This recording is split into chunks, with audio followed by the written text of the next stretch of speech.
Madrugada del 17 de julio de 2023. Un repartidor de comida llama al 112 desde la calle Besolla, en Pan Bendito, y dice lo que acaba de ver. Un brazo asomando por una ventana del primer piso, disparando hacia abajo. Mientras habla, hay un hombre muriéndose en el descampado de ahí al lado. Lo que el 112 también grabó esa noche fue lo que sonaba dentro del piso. Tira, tira, trae la escopeta, trae la pistola. Padre e hijo coordinando el fuego, sin saber que esa llamada existía, sin saber que acababan de dejar la condena grabada en una cinta del Estado. 122 años pedidos en total. Y la única prueba que lo cambió todo fue una llamada de emergencias que nadie planeó hacer.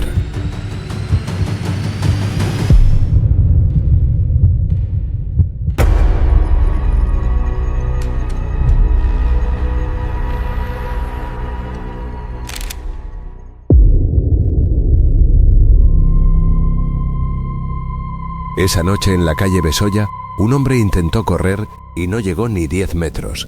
Lo que pasó en esos segundos, quién disparó, desde dónde y por qué, es lo que un juicio entero ha tenido que deshacer hilo a hilo. Quédate, porque los detalles de esta historia no los vas a encontrar juntos en ningún otro sitio. 17 de julio de 2023. Pasada la medianoche, la calle Besolla está en silencio. Es una calle pequeña en el límite de Pan Bendito, justo donde el barrio se asoma a la boca del metro. 5 hombres del clan de Orcasitas llegan al descampado que queda al pie de un bloque de pisos. Entre ellos va Antonio B. al que todo el mundo conoce como Taruco. No han ido a esconderse. Van a que alguien les vea, a plantarse delante de una ventana concreta y exigir que pare lo que ha empezado días antes. El piso 1A del edificio es el domicilio de Pedro M. Perico y de su hijo José Pedro M. A. el Bola. Desde ahí arriba, la vista al descampado es total. El grupo de abajo queda expuesto, sin cobertura, iluminado desde las farolas. Lo que ocurre a continuación dura menos de un minuto. Desde 2 ventanas contiguas del primer piso empiezan a llover disparos. Entre 10 y 15 detonaciones según la reconstrucción pericial posterior. El clan de Orcasitas se dispersa como puede. Taruco echa a correr dándole la espalda al edificio. No llega lejos, recibe varios impactos de bala. Los 4 hombres que van con él no tienen ni un rasguño. Solo él cae. No llaman al 112. En este ecosistema no se llama al 112. Eso trae a la policía, y la policía complica todo. Sus familiares lo cargan en un coche y salen disparados hacia el hospital 12 de octubre. 1 minuto y medio de trayecto. Cuando llegan a urgencias, los médicos solo pueden certificar que Taruco ha muerto. 38 años. Esa misma noche, antes de que amanezca, miembros del clan de Orcasitas entran en el piso 1A y lo destrozan de arriba a abajo. Perico y el Bola ya no están. Han desaparecido de Pan Bendito en cuestión de horas. El Grupo Sexto de Homicidios de la Jefatura Superior de Policía de Madrid abre la investigación con 2 nombres y una dirección que ya no sirve de nada. Lo que no tienen todavía es ni rastro de los 2 acusados. Para entender por qué Pan Bendito era su casa, por qué ese piso era su fortaleza y por qué creían que podían salir de ahí impunes, hay que entender primero en qué clase de barrio se construye ese tipo de certeza. Pan Bendito no es solo un barrio del sur de Madrid. Es el tipo de sitio donde el Estado lleva décadas entrando con cuentagotas y donde lo que no llena el Estado lo llena otra cosa. Aquí, entre bloques de hormigón y calles cortadas por descampados, el control del territorio funciona con sus propias reglas desde hace generaciones. El cinturón sur de Madrid, Pan Bendito, Orcasitas, Vallecas, Villaverde, tiene en común algo que no aparece en ningún plano oficial: la existencia de estructuras familiares que sustituyen al Estado en lo que el Estado no resuelve. Los conflictos no se denuncian. Los pagos no pasan por banco. Y los negocios que sostienen la economía de estos bloques no tienen licencia municipal. El ejemplo más claro de cómo funciona eso en Pan Bendito se llamaba La Ventana, un narcopiso de planta baja que operaba 24 horas, 7 días a la semana. Cocaína y hachís sin interrupciones. Pero lo que lo hacía singular no era el horario, era la ingeniería. Cámaras de alta definición en cada ángulo del perímetro. Puertas acorazadas en secuencia, una detrás de otra, para que una redada policial tuviera que tumbar varias antes de llegar al género. Y en el suelo, camuflado, un sumidero que conectaba con la red de alcantarillado general. Cuando llegaba la policía, la droga desaparecía literalmente bajo tierra antes de que entrara nadie. Los vecinos del bloque convivían con eso, no por elección, sino porque quejarse en voz alta en Pan Bendito tiene un coste que mucha gente no está dispuesta a pagar. En ese ecosistema llevan años arraigados los Pelúos, el clan al que pertenecen Perico y el Bola. No son una excepción en el barrio, son parte del tejido. Familias gitanas con décadas de presencia, con redes de parentesco que se extienden por varios bloques, con el reconocimiento tácito que da el tiempo y el territorio. Si ya seguiste el caso de la guerra de Carabanchel que cubrimos aquí, sabes que este tipo de estructura clánica no es exclusiva de Pan Bendito, es el patrón de toda esta franja del sur. Lo que ha mantenido a estas familias sin matarse entre ellas durante años no ha sido la ley, esa aquí llega tarde y con poco margen, sino la ley gitana. Los patriarcas como árbitros, la mediación entre clanes antes de que un agravio escale a sangre. Un sistema informal pero con peso real, porque todos saben que las consecuencias de saltárselo son peores que acatar el laudo. Durante mucho tiempo, eso ha funcionado como el único freno disponible. En el verano de 2023, ese freno ha dejado de funcionar entre los Pelúos y el clan de Orcasitas. Algo ha pasado en los meses anteriores que ha rebasado la capacidad de mediación de los mayores. Y cuando la ley gitana no puede contener un agravio, lo que queda es otra cosa. En el centro comercial Parque Sur, el 16 de julio de 2023, el Bola saca una navaja y dice en voz alta el nombre de un muerto. Eso no fue un insulto, fue una declaración de guerra. Y tú ya sabes cómo terminó esa noche. Para llegar a Parque Sur hay que retroceder unos meses. El primer roce no fue en Pan Bendito ni en Orcasitas, fue en una discoteca madrileña entre menores de las dos familias. Un altercado como los que pasan en cualquier parte, pero aquí no lo resuelve nadie externo. No hay parte policial, no hay mediador neutral, no hay juez de paz. En este ecosistema, ese tipo de fricciones tienen una sola dirección, se acumulan. El siguiente escalón llega en junio de 2023. 3 jóvenes de Orcasitas interceptan a El Bola en la calle y le dan una paliza, sin testigos dispuestos a hablar. Sin denuncia, claro. En este entorno, ir a la policía no es una opción neutral, es una declaración de debilidad que te pone en peor posición que el propio golpe que acabas de recibir. El agravio no queda en ningún papel oficial, queda grabado en la memoria del clan, que es el único registro que aquí importa. Y ese tipo de deuda tiene una sola forma de saldarse. Alguien de tu lado tiene que restituirla. Durante semanas, el equilibrio se sostiene a duras penas. Los mayores de ambas familias saben lo que hay encima de la mesa. Pero nadie ha cruzado todavía la línea que haría imposible contenerlo. Eso cambia el 16 de julio. El encuentro en Parque Sur es fortuito. El Bola va al centro comercial de Leganés y se cruza con algunos de los que le pegaron semanas antes. Lo que hace a continuación no tiene nada de fortuito. Saca una navaja. Y luego, delante de ellos, dice algo que en este mundo tiene un peso específico muy distinto al de cualquier insulto corriente. Se mete con la memoria de un familiar muerto del clan de Orcasitas. Tocar a los muertos es cruzar una línea sin retorno. En la idiosincrasia de estas familias, los muertos son intocables por definición. Están más allá de cualquier disputa. Son el suelo sagrado sobre el que se asienta la identidad del clan. Insultarlos no es una provocación más dentro de una escalada. Es una declaración explícita de que no reconoces ninguna regla común. De que has decidido que ya no hay nada que negociar ni que mediar. Después de eso, los patriarcas que en condiciones normales habrían podido frenar lo que viene ya no tienen margen. La ofensa es de las que exigen respuesta inmediata, y todo el ecosistema lo sabe. Esa misma tarde, el clan de Horcasitas empieza a moverse. No van a dejar pasar la noche. Se organizan, cogen lo que tienen y se desplazan hasta Pan Bendito. Taruko va entre ellos. La idea, según reconstruirá después la investigación policial, es plantarse bajo las ventanas del edificio donde viven Perico y el Bola, en la calle Besoya, y forzar una interlocución directa. Exigir que las amenazas de muerte que el Bola ha estado profiriendo paren de una vez. Hacerse ver. Que sepan que han venido. Van armados. Escopetas, según documenta la policía.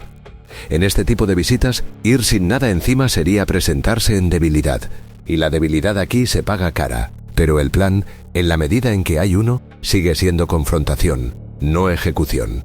Al menos eso es lo que parece desde fuera. Lo que nadie en ese grupo parece haber calculado es lo que hay al otro lado de esas ventanas cuando lleguen. Dentro del piso 1A hay voces que gritan órdenes mientras Taruko todavía está en la calle. Todo eso quedó grabado. Escucha lo que encontró la policía cuando revisó la llamada al 112. El grupo de Horcasitas llega a la calle Besoya pasadas las 12 y se despliega en el descampado que queda justo debajo del edificio. Es el peor sitio donde podían situarse y no lo saben. Desde el piso 1A, la geometría es perfecta para el que está arriba. Campo de visión total. Ángulo descendente sobre un espacio abierto sin cobertura posible. El grupo de abajo es un objetivo fijo.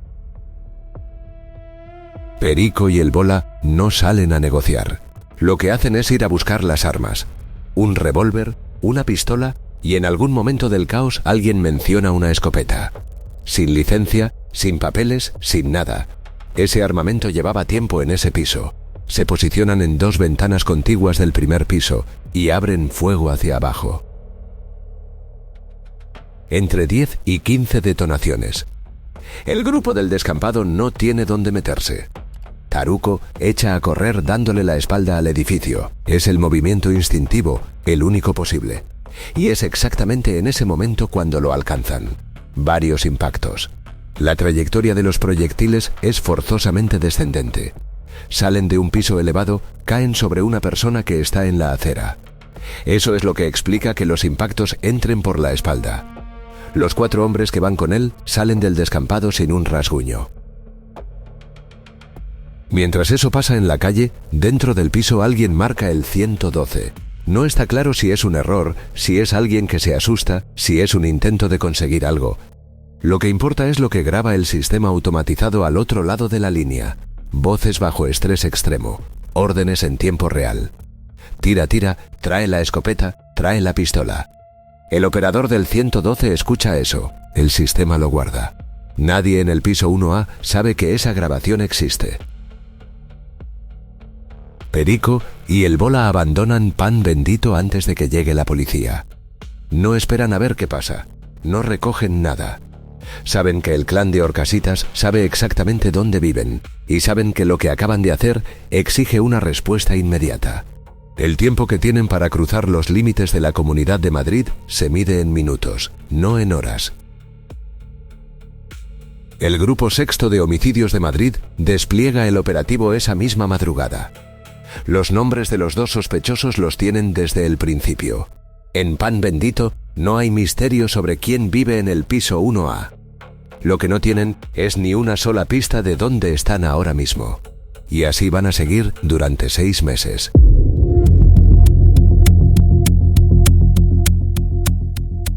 Perico y el Bola no se quedan en Madrid ni una hora más. Esa misma madrugada del 17 de julio cruzan los límites de la Comunidad de Madrid y ponen rumbo al Levante. Su destino es Torrevieja, en Alicante, un municipio costero con alta densidad de población flotante, vecindarios sin memoria y poca gente que haga preguntas. El tipo de sitio que las redes delictivas conocen bien como sumidero cuando hace falta desaparecer. Durante 6 meses, el Grupo Sexto de Homicidios de la Jefatura Superior de Policía de Madrid trabaja el caso con los nombres encima de la mesa desde el primer día. El problema no es quiénes son, eso estaba claro desde la madrugada del crimen. El problema es dónde están y cómo llegar a ellos sin que se evaporen de nuevo antes de que llegue la orden de detención. Lo que ocurre en paralelo durante esos 6 meses tiene otro frente. La familia de Taruco, que se ha quedado en su barrio, recibe amenazas. Hostigamiento documentado. El ecosistema no para solo porque los tiradores estén fuera de Madrid. El conflicto entre familias sigue activo y la presión sobre los que se han quedado es parte del mecanismo. Para cuando los 2 acusados son detenidos, la familia de la víctima lleva medio año aguantando eso encima del duelo. Enero de 2024. Perico y el Bola son detenidos en Torrevieja, 6 meses exactos después del crimen. Con la detención encima, el caso entra en la fase que verdaderamente los pone en riesgo, el proceso judicial. Y aquí es donde la situación se complica de una forma que no habría sido obvia la madrugada del crimen. Porque en pan bendito, en este ecosistema, la ley del silencio no es una figura retórica, es un mecanismo de supervivencia real. Nadie del clan de Orcasitas va a subir al estrado a señalar a nadie. Los vecinos del bloque de la calle Besolla no habrán visto nada. No hay cámaras de seguridad que grabaran el descampado en ese momento. La defensa tiene algo con lo que trabajar y lo que queda por ver es si lo que tiene la policía aguanta cuando alguien lo somete a un escrutinio pericial en sala. En la Audiencia Provincial de Madrid, la letrada Teresa Buejas se levanta y dice algo que parece imposible de rebatir: que los disparos que mató a Taruco no pudieron venir de esa ventana. Si eso se sostiene, Perico y el Bola salen de aquí libres. Quédate, porque lo que tiene preparado el fiscal es exactamente lo contrario. La tesis de la defensa es técnica, precisa y a primera vista tiene sentido. El argumento central es de física aplicada.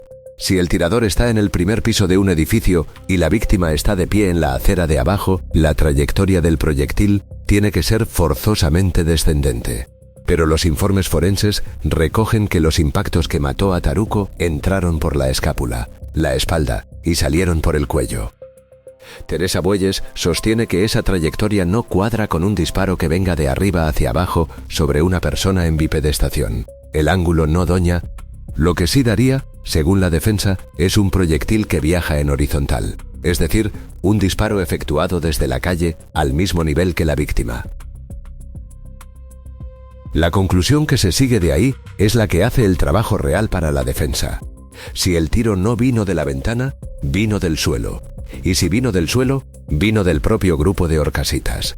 El clan de la víctima, en el caos del tiroteo, habría disparado entre ellos y alcanzado a Taruco sin quererlo, o sin que nadie lo controle en ese momento.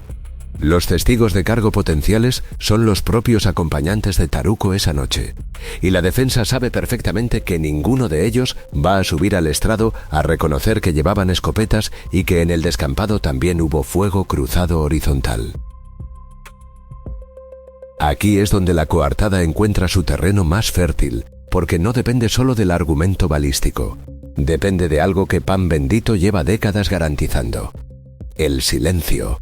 No como consigna ni como pacto explícito que alguien firma, como mecanismo de supervivencia integrado en el funcionamiento del barrio. En este ecosistema, quien habla ante la policía o ante un tribunal no solo se expone a sí mismo, que ya sería suficiente, sino que pone en riesgo a su familia, a su bloque, a toda la red de parentesco que le sostiene. El coste de abrir la boca es demasiado alto, y todo el mundo lo sabe. La ley del silencio no necesita que nadie la imponga activamente. Se sostiene sola porque las consecuencias de romperla son visibles y conocidas por todos. Eso significa que, en condiciones normales, la versión de lo que pasó en la calle Besolla que llega a la sala de la Audiencia Provincial es la que la defensa decida construir. Los únicos testigos directos son los 4 acompañantes de Taruco y ninguno de ellos va a describir qué armamento llevaban ni qué pasó exactamente en el descampado en esos segundos. Los vecinos del bloque que pudieran haber visto algo desde sus ventanas no habrán visto nada. En la calle Besoya no hay ninguna cámara de seguridad que grabara el momento exacto del tiroteo. La noche del 17 de julio es, desde esa perspectiva, un agujero negro de prueba directa. La coartada aprovecha ese agujero al máximo. Si no hay imagen, si no hay testigo que coloque a Perico o a El Bola con un arma en la mano en el momento de los disparos, y si además la balística forense genera dudas razonables sobre la trayectoria, la defensa tiene algo. No la absolución garantizada, pero sí la duda. Y en un juicio penal, la duda razonable es suficiente para que todo lo demás deje de importar. Teresa Bueyes construye ese relato con materiales reales, un ángulo balístico discutible, la ausencia de imágenes directas y la certeza histórica de que en este entorno nadie habla. La arquitectura de la coartada es sólida. Lo que la letrada no sabe todavía, o lo que no puede saber hasta que el fiscal empiece a desplegar su prueba, es que la noche del crimen hubo dos variables que nadie en el piso 1A controló. Una viene de fuera del ecosistema, la otra del interior del propio domicilio. Esa noche, en la calle Besoya, hay alguien que no debería estar ahí. No es del barrio, no conoce a ninguna de las dos familias, no tiene historia previa con Pan Bendito. Está trabajando. Un repartidor de comida a domicilio que, por la lógica ciega del algoritmo que le asigna pedidos, acaba en esa calle exacta, en ese bloque exacto, en el momento en que Perico y El Bola abren fuego desde las dos ventanas del primer piso. No sabe qué está viendo cuando lo ve. Lo que describe al llamar al 112 es lo que ve cualquier persona que no tiene un manual para interpretar este tipo de situaciones. Mucha gente vestida de negro, con capuchas, gritando en el descampado. Y después, algo que no deja lugar a interpretaciones. Un brazo que asoma por una ventana del edificio y empieza a disparar. Eso es lo que declara. Eso es exactamente lo que declara. Un brazo, una ventana, disparos. En la Audiencia Provincial de Madrid, esa declaración tiene un peso que no tiene la de ningún vecino del bloque de la calle Besoya. Y no es una cuestión de credibilidad personal ni de memoria más o menos fiable. Es una cuestión de estructura. Un vecino del bloque lleva años conviviendo con el ecosistema de Pan Bendito. Sabe lo que le puede pasar si dice lo que vio. Tiene familia en el mismo edificio. Tiene hijos que van al mismo colegio que los hijos de la gente del barrio. Tiene una red de vida cotidiana que se cruza inevitablemente con el tejido de relaciones de poder del que forma parte el piso 1A. El coste de hablar es real, concreto y visible. El repartidor no tiene nada de eso. Esa noche entró en la calle Besoya por primera vez en su vida. No va a volver. No tiene nada que perder ni nada que proteger dentro de ese ecosistema. La ley del silencio que sostiene el sistema funciona sobre la base del miedo y la dependencia. Y este hombre no tiene ninguna de las dos cosas respecto a nadie en Pan Bendito. Es literalmente inaccesible para el mecanismo que durante décadas ha garantizado que los testigos no hablen. Eso convierte su testimonio en algo que la defensa no tenía previsto en ninguno de sus cálculos. La arquitectura de la coartada de Teresa Bueyes, la trayectoria balística que no cuadraría con un disparo desde el primer piso, el fuego cruzado horizontal en el descampado, la ausencia de testigos dispuestos a colocar a sus clientes con un arma en la mano. Descansa sobre un supuesto que hasta ese momento era históricamente seguro, que nadie con visión directa de lo ocurrido iba a abrirse en sala. El repartidor rompe ese supuesto sin pretenderlo. No habla porque sea valiente ni porque quiera ayudar a la justicia. Habla porque la noche del 17 de julio llamó al 112 para reportar lo que estaba viendo, sin saber que ese testimonio iba a acabar en un juicio por asesinato. El impacto sobre la hipótesis balística de la defensa es directo y no tiene vuelta atrás. Si hay un testigo sin vínculos que describe sin ambigüedad un brazo asomando por una ventana del primer piso en el momento de los disparos, la tesis de que los proyectiles vinieron del suelo desde el propio grupo de Horcasitas se convierte en algo que hay que demostrar contra una evidencia ocular que no tiene contaminación mafiosa. Y en ese momento, el argumento técnico sobre el ángulo de la trayectoria deja de ser una alternativa razonable para convertirse en algo que la sala tiene que creer por encima de lo que un testigo independiente dice haber visto con sus propios ojos. La duda razonable que la defensa necesitaba para que todo lo demás dejara de importar empieza a encogerse. Hay algo más que hace ese testimonio especialmente demoledor para la coartada técnica. Si el disparo viene de arriba, si hay un brazo en una ventana del primer piso, tal como describe el repartidor, entonces la trayectoria que los forenses documentaron en el cuerpo de Taruko no es un problema para la acusación, sino la confirmación exacta de lo que cabría esperar. Un proyectil disparado desde un piso elevado sobre una persona que está corriendo en la acera de abajo e intenta alejarse del edificio va a impactar por la espalda y va a tener un recorrido ascendente desde el punto de entrada hacia el de salida, o una trayectoria que depende del ángulo exacto entre el nivel del arma y la posición del cuerpo en movimiento. Lo que la defensa presentó como imposible anatómicamente se convierte, con el testigo encima de la mesa, en lo que tenía que pasar. El testimonio del repartidor no resuelve todo el caso. Un solo testigo ocular, por sólido que sea, raramente es suficiente para hundir una defensa que tiene peritos propios y documentación técnica. Lo que hace es abrir una grieta en la única pared que la coartada tenía verdaderamente blindada: la ausencia de visión directa e independiente del origen de los disparos. A partir de ahí, lo que la acusación necesita es algo que confirme ese punto desde otro ángulo. Algo que no dependa de lo que nadie diga en sala, sino de lo que los propios acusados hicieron sin darse cuenta. Y resulta que esa noche, en el piso 1A, dejaron dos cosas que no se pueden deshacer. Hay un audio en este caso que destruye todo lo que la defensa construyó. Lo escuchas y entiendes por qué el fiscal pide 65 años solo para el bola. Quédate, porque lo que viene ahora no deja ninguna salida. El repartidor colocó el origen de los disparos en la ventana del primer piso. Eso le quitó a la coartada técnica su principal soporte. Pero una declaración ocular, por limpia que sea, tiene siempre un margen. La memoria falla. Los ángulos se distorsionan en la oscuridad.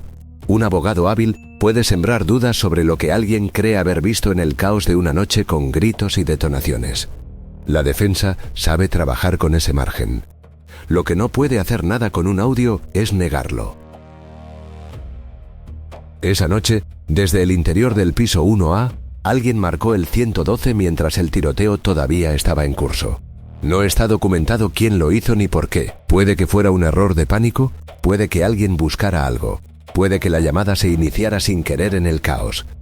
Lo que importa es que la llamada entró en el sistema y que el sistema automatizado de grabación del servicio de emergencias capturó todo lo que sonaba en ese momento dentro de la vivienda. Lo que capturó no fue silencio, ni confusión, ni el miedo de alguien que dice no saber qué está pasando. Lo que capturó fueron órdenes. Voces bajo estrés extremo pero con una dirección muy clara. Tira, tira. Trae la escopeta. Trae la pistola. 3 frases cortas que describen con una precisión brutal lo que estaba ocurriendo en ese piso en ese momento. Alguien coordinando, alguien sabiendo exactamente qué armas hay disponibles y reclamándolas activamente, alguien que no está asustado y confundido sino ejecutando una acción con plena conciencia de lo que hace. Para la postura de defensa pasiva, la hipótesis de que Perico y el bola pudieran haber disparado en un estado de confusión extrema, sin saber exactamente qué había en el descampado, sin intención clara. Ese audio es una sentencia anticipada. La defensa pasiva necesita que haya ambigüedad sobre el estado mental de los acusados en el momento de los disparos. Necesita que sea posible argumentar que no había un plan, que las armas aparecieron de forma reactiva y descontrolada, que el pánico sustituyó al juicio. El audio del 112 elimina esa posibilidad con una eficiencia que ninguna pericial forense podría igualar.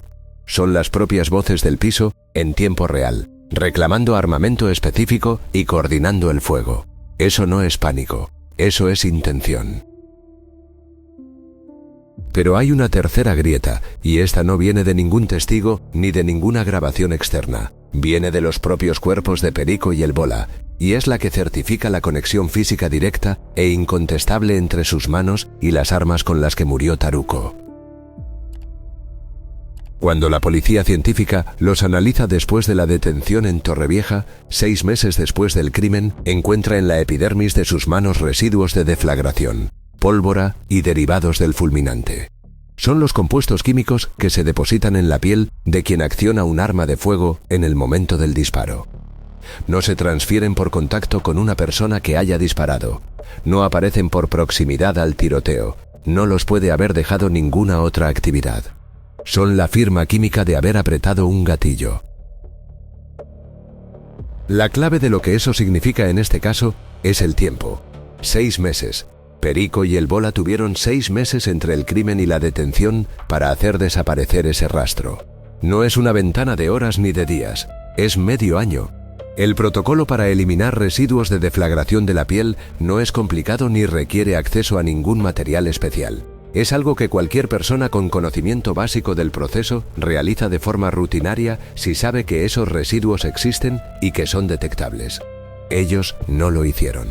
Organizaron una fuga que les sacó de Madrid esa misma noche, mantuvieron un perfil suficientemente bajo como para aguantar 6 meses sin ser detenidos, y en ningún momento tomaron la precaución más elemental de limpiar lo que llevaban en las manos desde la madrugada del 17 de julio. Cuando la policía científica les toma las muestras en Torrevieja, los residuos siguen ahí. Ese descuido tiene un peso específico en sala que va más allá de la prueba forense en sí misma. No es solo que los residuos estén presentes, es que su presencia después de 6 meses indica que los acusados no tomaron ninguna medida para destruir esa evidencia. En el lenguaje de la investigación judicial, eso dice algo sobre lo que sabían y sobre cómo gestionaron ese conocimiento durante el tiempo que estuvieron fugados. No pensaron en los residuos, o no supieron que existían, o creyeron que el tiempo solo ya los habría eliminado. Cualquiera de esas 3 opciones lleva al mismo resultado. La conexión física entre sus manos y las armas que usaron quedó intacta hasta el momento de la detención. El fiscal tiene ahora 3 líneas de prueba que convergen en el mismo punto sin contacto entre ellas.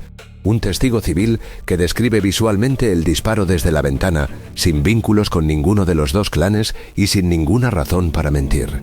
Una grabación del 112 que captura las voces del piso 1A coordinando el uso de las armas en tiempo real durante el tiroteo. Y residuos de deflagración en las manos de ambos acusados detectados 6 meses después de los hechos. 3 fuentes independientes. 3 pruebas que no se tocan entre sí. 3 que señalan al mismo sitio. Lo que queda por ver es cuántos años pone la Fiscalía sobre la mesa cuando llega el momento de hacer sus peticiones en la Audiencia Provincial de Madrid. Y la respuesta, cuando llega, es de las que no dejan indiferente a nadie en sala.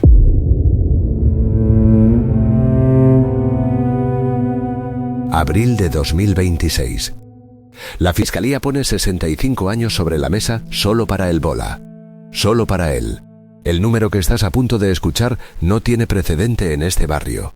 Y es exactamente lo que el repartidor, el audio del 112 y los residuos de pólvora hicieron posible. La Audiencia Provincial de Madrid es el lugar más alejado que existe del descampado de la calle Besolla. No en kilómetros, en lógica. En pan bendito, los conflictos los resuelve quien tiene más músculo, más red y más capacidad de infligir daño. En la Audiencia Provincial los resuelve quien tiene mejor prueba. Son 2 sistemas incompatibles y durante décadas el primero ha ganado por defecto porque el segundo nunca llegaba a funcionar. Esta vez llegó. Las peticiones conjuntas de la Fiscalía y la acusación particular superan los 122 años en total. 65 para José Pedro M. A. El Bola. El resto para su padre Pedro M. Perico. Son cifras que en otros contextos parecerían retóricas. Nadie cumple 122 años, pero en el lenguaje judicial tienen un significado muy preciso. Reflejan la acumulación de cargos, el peso de cada uno de ellos y la voluntad del Ministerio Público de no dejar ningún ángulo sin cubrir. Asesinato, tenencia ilícita de armas. Lo que se construye encima de eso cuando hay premeditación y alevosía en la calificación. Cada año pedido es una pieza del relato que la acusación ha ensamblado con 3 pruebas que no se tocan entre sí. Lo que ocurre en esa sala en abril de 2026 tiene una capa que va más allá de los números. El abogado de la acusación particular, el que representa a la familia de Taruco, dice algo en su turno que no tiene precedente documentado en este tipo de casos del Cinturón Sur. La familia de la víctima ha tomado el camino de la justicia y no el de la venganza. Lo dice en una sala de la audiencia provincial ante un tribunal, en un juicio por asesinato entre clanes. Y lo dice en serio. Para entender el peso de esa frase hay que saber lo que significa en el ecosistema del que viene. Cuando Taruco muere en la calle Besoya, el protocolo histórico de este mundo dicta una sola respuesta posible: sangre por sangre. No es una opción entre varias, no es un camino que alguien elige con calma.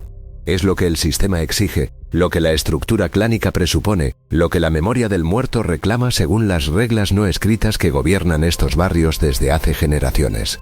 El Estado no forma parte de ese protocolo.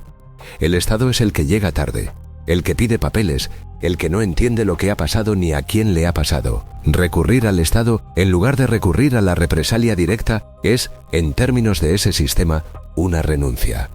Una señal de debilidad que tiene consecuencias propias dentro del ecosistema. La familia de Taruco lo hizo de todas formas. Aguantó 6 meses de amenazas y hostigamiento documentado mientras Perico y el Bola estaban en Torrevieja. No tomó la justicia por su mano. Dejó que el Grupo Sexto de Homicidios trabajara el caso. Colaboró con el proceso judicial y llegó a la audiencia provincial con un abogado y una acusación particular formulada en los términos que admite el derecho penal español. Eso, en pan bendito, en 2026, es una ruptura. No es un cambio de cultura. No es que el barrio haya decidido colectivamente que a partir de ahora los conflictos se resuelven en los juzgados. Es algo más concreto y más frío que eso. Es una familia específica, en un caso específico, que calculó que la arquitectura del Estado tenía en este momento algo que la represalia directa no podía ofrecerle. 3 pruebas independientes que apuntaban al mismo sitio. Un testigo al que no se podía intimidar porque no dependía del ecosistema para nada. Una grabación que nadie pidió y que nadie puede deshacer. Residuos en las manos de 2 hombres que tuvieron 6 meses para limpiarlos y no lo hicieron. La familia de Taruco no confió en el sistema por convicción ideológica. Confió en él porque el sistema, esta vez, tenía lo que necesitaba para ganar. Y eso es precisamente lo que convierte este juicio en algo que va más allá de Perico y el Bola. Si la condena llega y la acusación tiene una base probatoria que pocas veces se construye en casos de este tipo, el resultado quedará registrado. No como lección moral ni como mensaje social, como precedente funcional. La próxima vez que en este ecosistema alguien calcule si merece la pena ir por la vía judicial, este caso va a estar en el cálculo. La grabación del 112, el repartidor, los residuos de pólvora. 3 variables que nadie controló y que lo cambiaron todo. En la calle Besoya, la noche del 17 de julio de 2023, nadie pensó en esas 3 cosas. Ni los que dispararon desde el primer piso, ni los que huyeron a Torrevieja al amanecer, ni los que destruyeron el piso 1A antes de que llegara la policía. Nadie calculó al repartidor. Nadie sabía que el 112 grababa, y nadie le dijo a Perico y a el Bola que llevaban la condena en las manos y que la iban a seguir llevando durante 6 meses sin saberlo. Esas 3 grietas no las abrió nadie. Las abrió el azar y la familia de Taruco tuvo la frialdad de meter los dedos y tirar.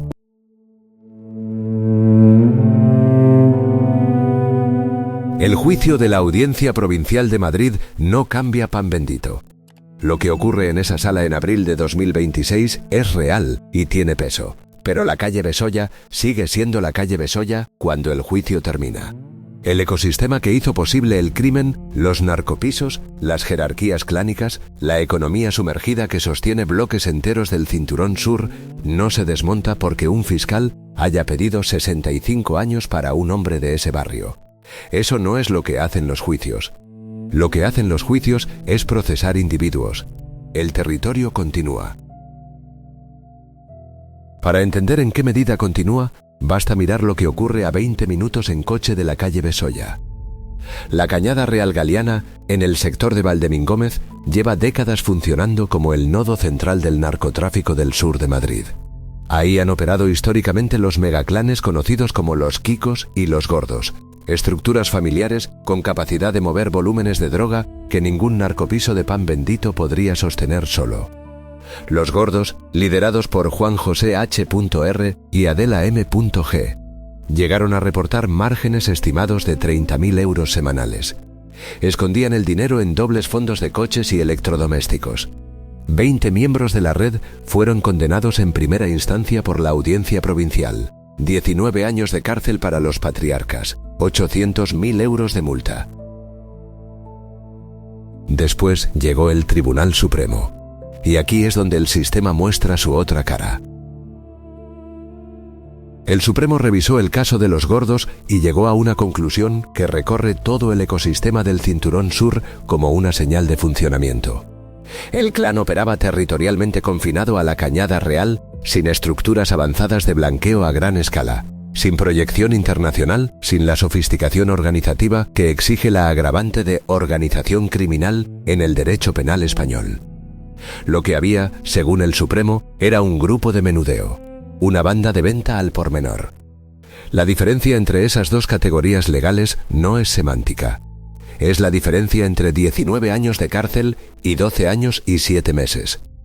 Es la diferencia entre 20 condenados y 6 absueltos. El Supremo no dijo que los Gordos no habían traficado con droga. Dijo que lo habían hecho en una escala que no alcanzaba el umbral que la ley reserva para las organizaciones que merecen la pena más alta. Eso tiene consecuencias que van mucho más allá del caso concreto. Lo que el criterio del Supremo establece, en términos prácticos, es un techo de riesgo. Si una red familiar de narcotráfico opera en un radio territorial acotado, sin montar estructuras de blanqueo complejas, sin dar el salto a la escala que convierte el menudeo en crimen organizado según los parámetros jurisprudenciales, las penas que enfrenta son manejables. 12 años y 7 meses para los patriarcas de una red que facturaba 30.000 euros semanales. En la aritmética de estos ecosistemas, eso es un coste de operación asumible. No es una amenaza existencial para la estructura. Es un riesgo calculado que una familia con décadas de experiencia y una red de parentesco sólida puede absorber y sostener generacionalmente. El clan sigue cuando el patriarca sale, o cuando entra el hijo. Pan bendito no es la Cañada Real, y los pelúos no son los Gordos. Pero el principio funciona igual en todos los escalones del sistema. Lo que el Estado hace en este territorio es gestión, no resolución. Entra, procesa, condena, sale. El tejido que genera el delito, la infravivienda, el control territorial por estructuras que llenan el vacío institucional, la economía que no pasa por ningún registro oficial, sigue ahí cuando el juicio termina y el furgón policial se va. La próxima generación ya está en el barrio. Los conflictos pendientes también. Antonio B. Comataruco tenía 38 años la madrugada del 17 de julio de 2023. Murió en una calle que conocía desde pequeño, a menos de 2 minutos en coche del hospital donde intentaron salvarlo y no pudieron. No era un desconocido que pasaba por allí. Era parte del mismo ecosistema que lo mató, de la misma lógica de honor y represalia que esa noche lo llevó a plantarse bajo unas ventanas sin cobertura. El mecanismo que lo puso ahí es el mismo que puso a Perico y a El Bola al otro lado de esas ventanas con un revólver y una pistola. El piso 1A sigue en el mismo edificio de la calle Besolla. El número no ha cambiado. La dirección tampoco. Este caso llevó semanas de rastreo entre hemerotecas judiciales, actas de la Audiencia Provincial y fuentes que no suelen hablar. Si te parece que vale la pena, ya sabes lo que hay que hacer. Suscribirse cuesta 0 y mantiene esto vivo. Dinos en los comentarios qué caso del Cinturón Sur quieres que cubra el canal. Hay material para rato. Y algunas puertas todavía no se han abierto.